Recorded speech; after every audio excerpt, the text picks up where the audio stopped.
Hello అండి, అందరికీ నమస్కారం. Welcome back to Deepakraj creative channel. ఈరోజు ఈ వీడియోలో చికెన్ గ్రేవీ కర్రీని ఏ విధంగా తయారు చేసుకోవచ్చో చూసేద్దాం.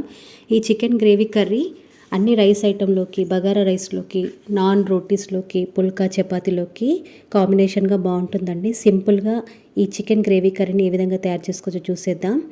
దానికోసం ముందుగా మీరు చికెన్ కర్రీ చేసుకోవాలనుకున్నప్పుడు ముందుగానే ఒక అరగంట లేదా పావుగంట ముందు ఈ విధంగా చిన్న బౌల్లోకి కొన్ని జీడిపప్పు పలుకులు, పుచ్చగింజలు అంటే మెలన్ సీడ్స్, కొన్ని గసగసాలు ఈ విధంగా తీసుకోండి. వీటిని మనం పేస్ట్ చేసుకోవాలన్నమాట. దీనివల్ల chicken gravy curry thick gravy వస్తుంది. గ్రేవీ కూడా చాలా టేస్టీగా ఉంటుంది. ఇప్పుడు ఈ బౌల్లోకి కొద్దిగా వాటర్ని యాడ్ చేసుకొని ఒక 15 నుంచి 20 నిమిషాలు నానబెట్టుకోవాలి. ఈ విధంగా నేను వీడియోలో చూపిస్తున్నట్టు కొద్దిగా వాటర్ వేసేసుకొని దీనిపైన మూత పెట్టుకొని ఇలా మనం నానబెట్టుకొని పక్కన పెట్టుకోవాలి. తర్వాత నేను ఇక్కడ 1/2 కేజీకి పైన చికెన్ తీసుకున్నాను. చికెన్ని శుభ్రంగా మంచినీటితో 2 సార్లు కడిగిన తర్వాత వాటర్ అంతా తీసేసి ఒక బౌల్లోకి తీసుకొని చికెన్ని ఇప్పుడు దీంట్లోకి 1/2 టీ స్పూన్ పసుపు, 1.5 టీ స్పూన్ల వరకు కారం, 1 టీ స్పూన్ వరకు సాల్ట్ని యాడ్ చేసుకోవాలి. ఇవన్నీ యాడ్ చేసుకున్న తర్వాత ఒకసారి మిక్స్ చేసుకొని వీడియోలో చూపిస్తున్నట్టు ఈ విధంగా చక్కగా మిక్స్ చేసుకున్న తర్వాత మూత పెట్టుకొని వీటిని కూడా ఒక 15 నిమిషాలు పక్కన పెట్టుకుందాం. ఈలోపు సీడ్స్ కూడా మనకి నానుతూ ఉంటాయి. ఇప్పుడు ఒక మీడియం సైజ్ ఉల్లిపాయని ఇలా కోర్సుగా పేస్ట్గా చేసుకొని పక్కన పెట్టుకోవాలి. మీడియం సైజ్ 4 టమాటోలని మిక్సీ జార్లో వేసుకొని చక్కగా స్మూత్గా టమాటా పేస్ట్ పట్టుకొని పక్కన పెట్టుకోవాలి. ఈలోపు మనకి ఈ జీడిపప్పు పలుకులు, గసగసాలు, పుచ్చగింజలు నానిపోయి ఉంటాయి. వీటిని కూడా పేస్ట్ పట్టుకొని ఒక గిన్నెలోకి తీసుకొని పక్కన పెట్టుకుందాం. ఇప్పుడు స్టవ్ ఆన్ చేసి స్టవ్ పైన కళాయి పెట్టుకొని మంటని లో ఫ్లేమ్లోనే ఉంచి 2 టేబుల్ స్పూన్ల వరకు ఆయిల్ని యాడ్ చేసుకోవాలి. మీ దగ్గర బటర్ కానీ అవైలబుల్లో ఉంటే బటర్ని ఒక 1/2 టీ స్పూన్ వరకు యాడ్ చేసుకోండి. బటర్ అవైలబుల్లో లేకపోతే మీరు ఈ 2 టేబుల్ స్పూన్ల ఆయిల్లోనే 2 టీ స్పూన్ల ఆయిల్ని ఎక్కువగా యాడ్ చేసుకుంటే సరిపోతుంది. ఇప్పుడు ఇక్కడ నేను 2 లవంగాలు, 2 యాలకులు, చిన్న దాల్చిన చెక్క ముక్క, ఒక బిర్యానీ ఆకు, ఒక 3-4 మిరియాలు తీసుకున్నాను. ఎందుకంటే ఎక్కువగా యాడ్ చేసుకోవట్లేదు, ఎందుకంటే నేను చికెన్ కర్రీలో చికెన్ మసాలాను వాడతాను కాబట్టి ఇవి సరిపోతుంది ఈ స్పైసెస్. ఇప్పుడు ఈ బటర్ ఆయిల్ కాస్త వేడయ్యాక దీంట్లోకి మనం ఇప్పుడు రెడీ చేసి పెట్టుకున్న లవంగాలు, యాలకులు, దాల్చిన చెక్క, బిర్యానీ ఆకు, మిరియాలు వేసుకోవాలి. ఇవి కాస్త ఫ్రై అయ్యాక దీంట్లోకి మనం ముందుగా రెడీ చేసి పెట్టుకున్న ఉల్లిపాయ పేస్ట్ ఉంది కదండి, కోర్సుగా. ఉల్లిపాయ పేస్ట్ని మరీ ముద్దలాగా కాకుండా, ఫైన్గా కాకుండా కొంచెం కోర్సుగా గ్రైండ్ చేసుకోండి. ఈ విధంగా ఈ ఉల్లిపాయ పేస్ట్ని ఆయిల్లోకి యాడ్ చేసుకోవాలి. యాడ్ చేసుకున్న తర్వాత మంటను లో ఫ్లేమ్లో ఉంచి చక్కగా ఈ ఉల్లిపాయ పేస్ట్ అంతా కూడా ఆయిల్లో ఫ్రై అయ్యేలాగా ఇలా కలుపుతూ ఫ్రై చేసుకోవాలండి. ఉల్లిపాయ పేస్టు పచ్చి వాసన పోయేంత వరకు ఇలా ఆయిల్లోనే ఫ్రై చేసుకోవాలి. కాస్త ఓపిక్గా ఫ్రై చేసుకోవాలి. ఇవి కాస్త సగం వరకు ఫ్రై అయ్యాక కొంచెం బ్రౌన్ షేడ్ రాగానే దీంట్లోకి 1 టీ స్పూన్ వరకు అల్లం వెల్లుల్లి పేస్ట్ని యాడ్ చేసుకోవాలి.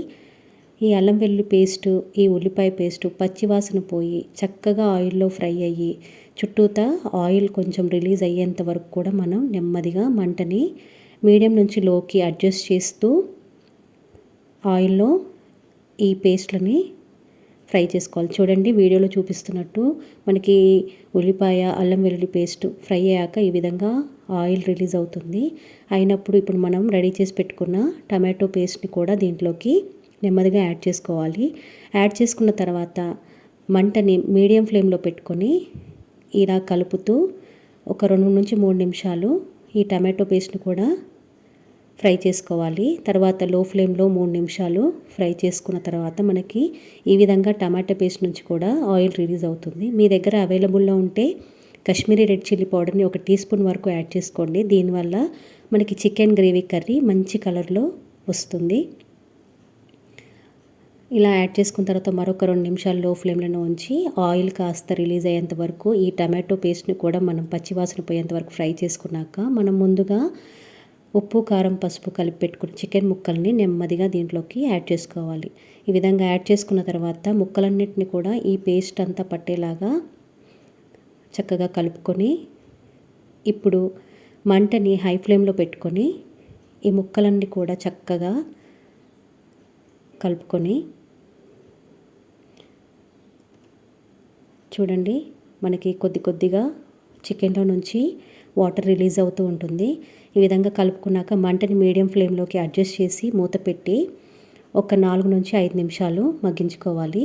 తర్వాత మూత తీసి చూస్తే మనకి ఈ విధంగా చికెన్లో నుంచి వాటర్ అంతా రిలీజ్ అవుతూ చికెన్ అంతా కుక్ అవుతూ ఉంటుంది. ఇప్పుడు ఒకసారి చక్కగా చికెన్ ముక్కలన్నిటిని కూడా కలుపుతూ ఈ విధంగా అడ్జస్ట్ చేస్తూ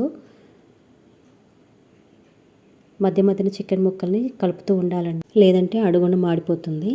ఈ విధంగా అయిన తర్వాత మంటని లో ఫ్లేమ్లో ఉంచి కొద్దిగా పుదీనా ఆకుల్ని యాడ్ చేసుకోవాలి. ఇవి ఫ్లేవర్ కోసమేనండి. ఇలా యాడ్ చేసుకోవడం వల్ల చికెన్ మంచి ఫ్లేవర్తో ఉంటుంది. ఇవి యాడ్ చేసుకున్న తర్వాత మంటని లో ఫ్లేమ్లోనే ఉంచి మూత పెట్టుకొని మరొక 2 నిమిషాలు ఫ్రై చేసుకోవాలి.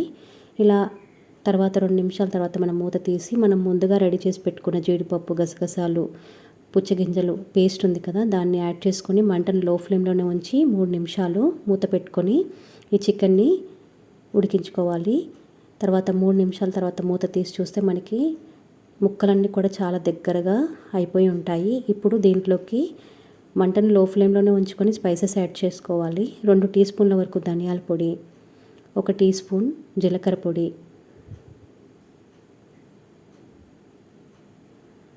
తర్వాత ఇందాక మనం ముక్కలకి కారం, ఉప్పు, పసుపు అన్నీ కలిపాం కాబట్టి పసుపు యాడ్ చేయట్లేదు. కారం నేను 1.5 టీ స్పూన్ యాడ్ చేశాను కాబట్టి ఇక్కడ ఒక 1/2 టీ స్పూన్ వాడుతున్నాను. మీరు రుచికి సరిపడా మీ టేస్ట్కి తగ్గట్టుగా మీరు యాడ్ చేసుకోవచ్చు. 1/2 టీ స్పూన్ వరకు సాల్ట్ని కూడా యాడ్ చేసుకున్నాను. యాడ్ చేసుకున్న తర్వాత 2 టీ స్పూన్ల వరకు చికెన్ మసాలాని యాడ్ చేసుకోవాలి. యాడ్ చేసుకున్న తర్వాత మంటని మీడియం ఫ్లేమ్లో పెట్టి ఈ స్పైసెస్ అంతా కూడా ముక్కలకు పట్టేలాగా కలుపుకొని చక్కగా ఈ విధంగా వీడియోలో చూపిస్తున్నట్టు ముక్కలన్నిటిని కూడా అడ్జస్ట్ చేసుకుంటూ మూత పెట్టుకొని మరొక 3 నిమిషాలు మీడియం ఫ్లేమ్లో నుంచి లో ఫ్లేమ్లోకి మంటని అడ్జస్ట్ చేస్తూ ఈ ముక్కల్ని ఫ్రై చేసుకోవాలి. చూడండి, ఆల్మోస్ట్ ముక్కలు మనకి చక్కగా ఈ మసాలాలన్నీ పట్టేసి దగ్గరగా అయిపోయాయి.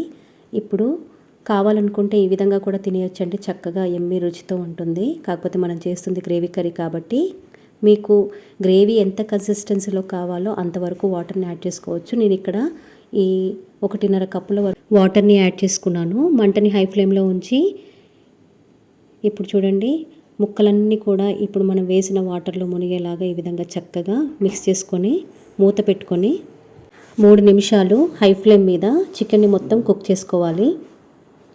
మధ్య మధ్యన కలుపుతూ చికెన్ని చెక్ చేస్తూ కలుపుతూ మూత పెట్టుకొని 3 నిమిషాలు కుక్ చేసుకోవాలి. ఇలా నేను మధ్య మధ్యన కలుపుతూ చెక్ చేస్తూ చికెన్ని కుక్ చేసుకుంటున్నాను. చక్కగా చికెన్ ఈ విధంగా ఉడుకుతూ ఉంటుంది 3 నిమిషాలకి. ఇప్పుడు మంటని మీడియం ఫ్లేమ్లోకి అడ్జస్ట్ చేసి చికెన్ని ఒకసారి చక్కగా మిక్స్ చేసుకొని చికెన్ మనం వాటర్ యాడ్ చేసిన తర్వాత మనకి చికెన్ గ్రేవీ మనకి ఎంత కన్సిస్టెన్సీలో కావాలో ఆ స్టేజ్ వరకు వచ్చే వరకు దీన్ని మనం మీడియం ఫ్లేమ్లో పెట్టుకొని కుక్ చేసుకోవాలి. ఇక్కడ చూడండి, నాకు చక్కగా గ్రేవీ చిక్కబడుతూ ఉంది. ఇప్పుడు మంటను మీడియం ఫ్లేమ్లో పెట్టుకొని మరొక 2 నిమిషాలు కుక్ చేసుకోవాలి. చూడండి, చక్కగా దగ్గరికి అయిపోయింది. ఇప్పుడు దీంట్లోకి సన్నగా కట్ చేసి పెట్టుకున్న కొత్తిమీరని యాడ్ చేసి 2 నిమిషాలు లో ఫ్లేమ్ మీద ఈ చికెన్ కర్రీని కుక్ చేసుకొని స్టవ్ ఆపేస్తే అంతేనండి, మనకి టేస్టీగా ఉండే చికెన్ గ్రేవీ కర్రీ రెడీ అయిపోతుంది. ఈ వీడియో కనుక మీకు నచ్చినట్టయితే లైక్ చేయండి, కామెంట్ చేయండి, మీ ఫ్రెండ్స్కి, ఫ్యామిలీ మెంబర్స్కి, రిలేటివ్కి షేర్ చేయండి. మన ఛానల్ కనుక మొదటిసారి చూసినట్టయితే సబ్స్క్రైబ్ చేసుకొని పక్కనే ఉన్న బెల్ ఐకాన్ క్లిక్ చేసి ఆల్ అనే ఆప్షన్ని క్లిక్ చేయండి. Thank you for watching.